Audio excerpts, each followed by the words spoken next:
Praise the lord.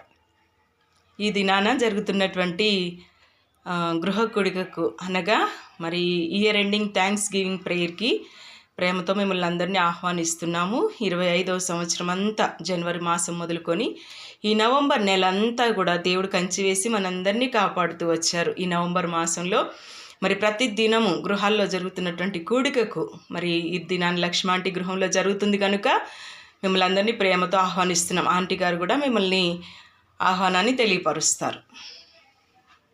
మా ఓలి తరపున మందిరం తరపుని మీ అందరికీ వందనాలు చెల్లిస్తున్నాను.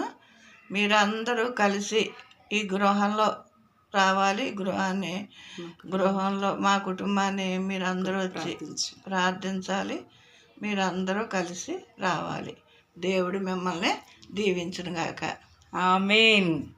దేవుని పరిశుద్ధ నామానికి మహిమ కలుగును గాక. కీర్తనకారుడు 50వ అధ్యాయం 23వ వచనంలో ఇలాగ రాస్తున్నారు, స్తుతి యాగము చేయువాడు నన్ను మహిమపరుచుచున్నాడు అని. సంఘముగా మనమందరము చేస్తున్నటువంటి ఈ స్తుతి ద్వారా దేవుడు కృపను ఇంకనూ విస్తరింప చేస్తానని తెలియజేస్తున్నాడు, వాగ్దానాన్ని ఇస్తున్నారు.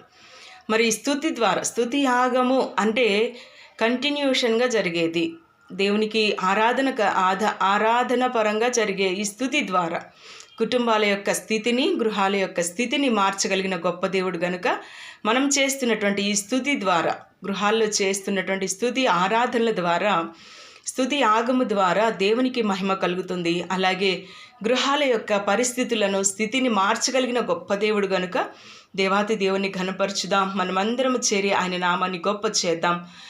ప్రేమతో మిమ్మల్ని అందరినీ ఆహ్వానిస్తున్నాము. దేవుడి మాటలు దీవించునుగాక. ఆమేన్.